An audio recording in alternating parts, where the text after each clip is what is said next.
Hindi, ganun pa rin. In fact, nagpalabas kami ng sulat ngayon, address sa mga miyembro ng Senado na pinapaliwanag lahat ng mga pinapaliwanag ko sa inyo nitong mga nagdaang linggo.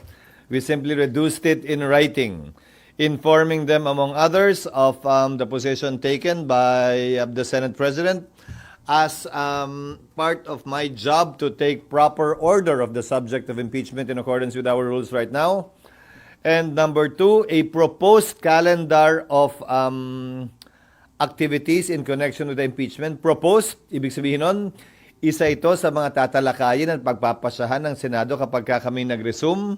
Hindi ito nakaukit sa bato, hindi ito yung mangyayari na talaga, pero sinasabi ko na rin sa inyo, di ba, in 10 days, pag summons, para magkaroon sila ng ideya na, at nang habang recess ay matimbang na nila kung ano talaga yung gusto nila, at anong magiging pasya ng mas nakararami kaugnay niyan.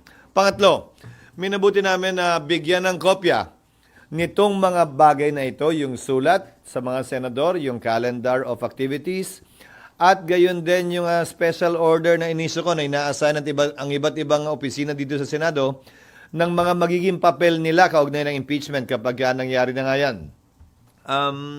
Lahat yan, pinagbigay alam din namin sa Kamara, sa pamamagitan ni Speaker Martin Romualdez, at sa nasasakdal kay Vice President Sara Duterte para sa kanilang impormasyon, reference, at kaalaman sa interes ng pagiging transparent. Dahil lahat ng nakasaad doon, pinag-usapan na natin at hindi naman bago at hindi sikreto. Kaya lang, minabuti na namin isulat yon at gawing formal para kung may gustong mag-question, may gustong mag-akyat sa korte, ika nga, pwede nilang gawin yan ngayon pa lamang para pag nagsimula ay tuloy-tuloy na talaga. Sir, sorry for soundbite lang. Pwede pong kahit summary lang sir ng mga gawain ng mga iba't ibang office sa Senate, like Mr. Cockford. Hindi ko na maalala eh. Igano mo na lang yung sulat. Eh. Hindi ko nga maalala kasi sila lang naman yung gumawa nung kinopi lang nila yung dati.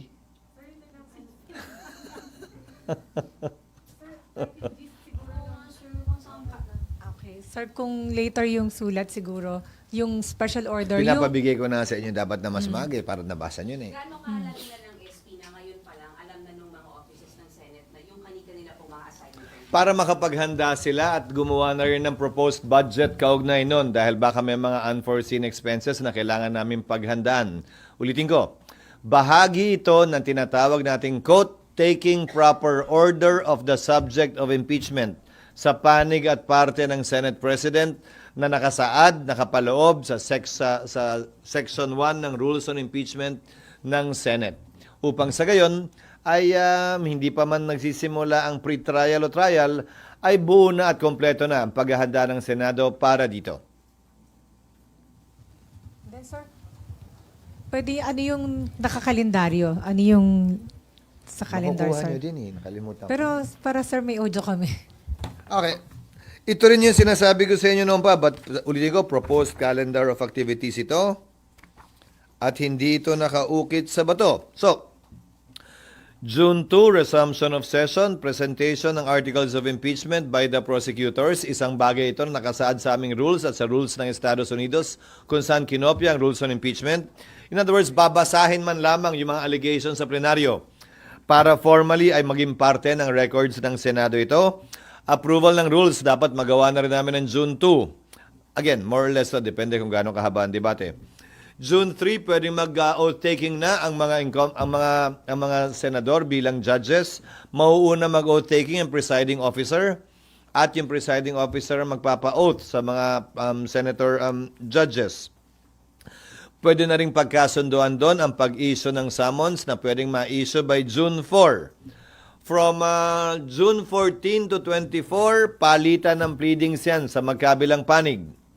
At roughly from June 24 to July 25, yung pre-trial. Dahil sang-ayon sa Rules of Court, kung maalala nyo, sa mahaba natin at ilang ulit ng usapan at kwentuhan tungkol dito, nakalagay sa Rules of Court, dapat iset ang pre-trial not more than 1 month from the time the last pleading is filed by either party. So, tamang-tama lang. By July 28, magre-resume na ang Kongreso. Siyempre, wala tayong magagawa sa unang araw. July 29, inaasahan namin na susumpa ang 12 bagong senador na magiging bahagi ng 20th Congress. Maliban dun sa unang 12, kami, na sumumpa na, hindi naman na kailangan sumumpa pang uli. At inaasahan namin na sa susunod na araw, July 30, kung yan ang mapagkakasunduan ng mayoriya, ay magsisimula na ang paglilitis o presentation of evidence. Silly question, pero yung mga senador na hindi natatawid sa next Congress, kasama pa rin sila mag-oath sa June. Na hindi na I mean, mag-oath kailan? Sa June, sir, before you adjourn, as Dalawang Senator oath. Judge. Sila'y bahagi pa rin ng 19th Congress. Lahat ng senador ng 19th Congress ay mag-oath. Dahil ang termino nila ay matatapos sa June 30 pa lamang. Ano man ang mangyari dun sa 7 reeleksyonista kaugnay ng darating na eleksyon. Hindi kayang baguhin nun na ang termino nila ay hanggang June 30, 2025. So, kung July 30 yung likely na pag-trial, kailan, sir, mangyayari yung pag-open ng impeachment court? I mean, yung magko-convene kayo as impeachment court? Kasi diba, sir, after the oath, sir, magko-convene na kayo sa impeachment court? Dalawa nga yun eh. June 30, Anong June 30? July 30 yung trial. Malamang magsisimula. Alin? Pag nagsumpa kayo, impeachment court na ba yun? Convene na kayo sa impeachment court? Para kayong wala dito ng impeachment, ha? Dalawang sombrero ang suot ng Senado. Senado acting as a legislative body, Senado sitting as an impeachment court. Each time we adjourn, then we finish wearing that hat. Each time we resume, we will announce if we are resuming as what. So example, kung ang oras ng trial ay alas 9 ng umaga, magre-resume kami bilang impeachment court. Pag kami magsesesyon naman ng alas 3 at mag-a-adjourn yung impeachment court ng alas 2, edi mag-a-adjourn kami sa impeachment court ng alas 2 at pagdating ng alas 3, magre-resume kami as a Senate deliberating on proposed legislation. Ano yung tanong nyo? Hindi ko maintindihan. Kailan kayo magko-convene? Magko-convene kami twice under the 19th Congress, as I said, and under the 20th Congress. Tutuloy nga to, di ba? Yun yung matagal na natin pinag-uusapan. Mag-o-oath yung mga members ng 19th Congress para magampanan nila yung trabaho kaugnay ng pag-issue ng summons ang ayon sa aming rules. At magpapatuloy yung pre-trial kung yun ang nakasaad nga sa rules namin, yun yung pinapanukala namin na aprubahan ng mayoriya. Tapos sa July 29 mag-o-oath yung 12 bagong senador. July 30 magko-convene yung impeachment court. Sorry, sir. Mag-oath kayo during the plenary session ng Senate as legislative body. And then, immediately after, you'll Depende sa mayoriya. That can happen the following day. Most likely the following day. Anong oras na ba yun? Depende. So, magko-convene na kayo. I'll give you an example din pa. Ikaw naman. Kung morning ang session ng impeachment court, mag-o-oath kami in plenary ng July 30. Clearly, hindi kami dedire-diretso pag-oath namin. Di ba? The following day na kami mag-o-open ng court, if ever, ng July 30. Hindi ko maintindihan yung... Day 1 as impeachment court. So yung after the ba na oath-taking nyo, yun din po ba yung technically pag-convene nyo po as impeachment? Hindi nga eh. Hindi. Kailan yung day 1, sir, na kayo ay Gusto ko nga bigay sa inyo na lang yung papel eh. Nakalagay July 30. Proposed yun ha. This is proposed. I told you to give it to them earlier. Proposed yun ha. Lahat to proposed. Again ha, pinag-uusapan natin lahat to ilang ulit na. Sinulat lang namin para mas maintindihan. Magko-convene ng Senate. Pag-resume namin, most likely nga July 3. Sabi ko, di ba? June 3. Wala namang session ng July 3. Kayo naman. Pero sir, kasi diba, after oath-taking, you'll be issuing summons. The impeachment court is the one that should issue summons, not the plenary. Unless the rules authorize the Senate President to issue it on his own. Kaya depende. Calendar of activities lang ito. Ba't kayo kasi masyado nakatitig at fixated sa impeachment court kung kailan sila magsusuot ng robe? Hindi naman mahalaga yun. Ang maraming mahalagang bagay na mangyayari at magaganap bago nun at pagkatapos nun. Pero sir, yung June 3 po na pagsumpa po ninyo, hindi pa kayo impeachment court nun, sir? Pag nag-oath taking kayo as Senator Judge? Darling, walang kinalaman ng pagsumpa sa impeachment court. The impeachment court would have to convene on a date certain. It's not the oath taking that will determine when the impeachment court will be created. Yung impeachment court, pag nag-convene kami sa impeachment court, doon uupo sa impeachment court yon, regardless of when we took our oaths. In fact, yung labing dalawa na magpapatuloy hanggang 2028, hindi na nga mag-o-oath. So, ibig sabihin ba, walang impeachment court? Hindi naman din. Wala siyang kinalaman doon. It has no relation to that. It depends on when and how the gavel is banged at kung anong sinabi na kino-convene. Impeachment court ba o Senate ba? That's what will determine when the impeachment court will be convened. Yung pagpukpok ng gavel. Yes. Sir, according to the letter that was shared on your Viber GC, ang schedule ng trial by June 30 is from 9 a.m. to 2 p.m. That's what we're proposing, but again, this is a proposal subject to the majority so that our legislative work will not be affected. Sir, I will admit that I was already here during the Corona trial. I remember noon to Sawa. Bakit hindi ganun ang schedule nyo this time? Yung trial, Oo. Kasi nung Corona, to Sawa. again, kasi naepektuhan ng labis yung aming legislative function at legislative work. Ngayon, malaking bahagi ng corona impeachment nangyari din nung recess. So wala naman talagang sesyon. Committee hearing lamang ng umaga ang meron. So pwede talaga yon. Pero kung meron kaming sesyon, hindi namin pwedeng isuspended animation ang legislative work ng Senado, lalo na pag-uusapan dyan, yung pinaka-importanting piraso ng legislasyon na dapat ipasa ng Kongreso, ang taunang budget. Sir, pero kung 9 a.m. to 2 p.m. at itong i-adopt by your colleagues, kailan ang schedule nyo for committee hearings? Kasi you will all be... We will allow committee hearings to conduct hearing. We will allow committees to conduct hearings during session. Unless may kailangan pagbotohan that their physical presence would be needed in plenary. So, it will be like 3 onwards, yung committee hearings? Yes. No, that is the proposal in order to make the most of our time.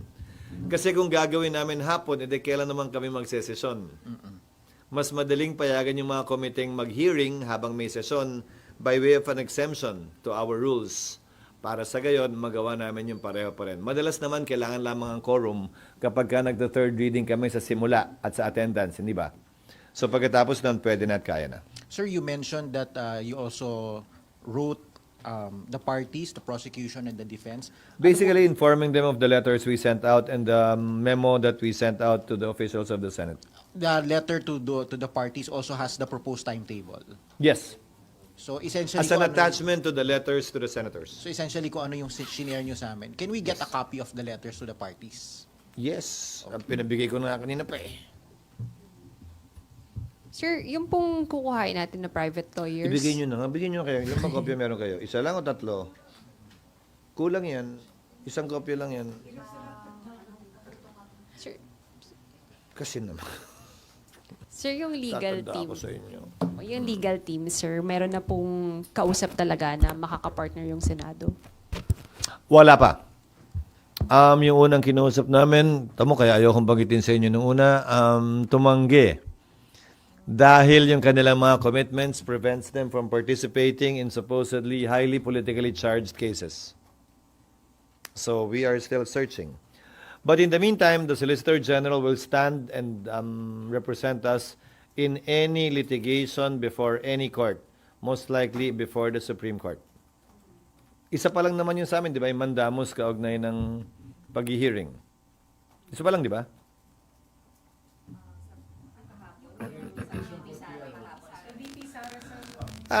Yung kay VP Sara, iintayin naming matanggap yung notice mula sa Korte Suprema.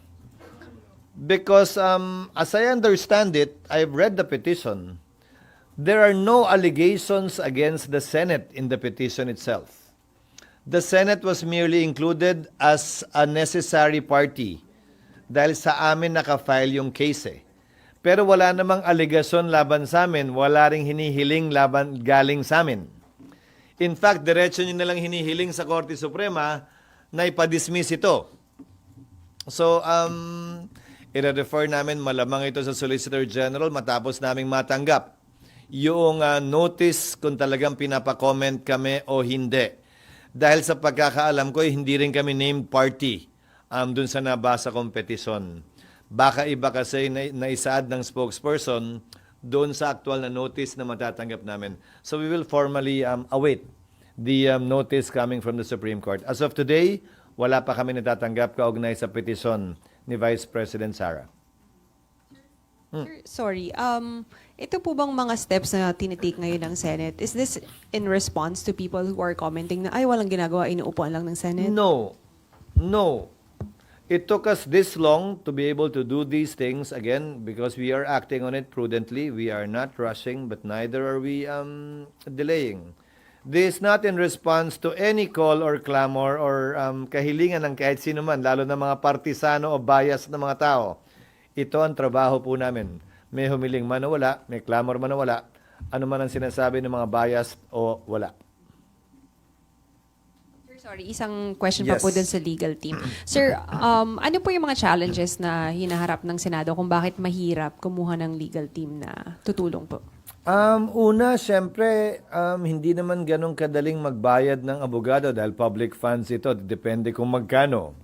Siyempre, yung malalaki at magagaling, quote-unquote, malaki, meaning maraming malalaking law firms. Siyempre, mahal yon sa tinitimbang namin, binabalansin namin siyempre. Bagaman may mga nagwa-volunteer ng mga abogado, pinipili din namin kasi sila ang kakatawan sa Senado. At baka sabihin, hindi namin kinuha yung best representation sa Senado kung sakasakali, kung sino-sino lamang ang aming pipiliin.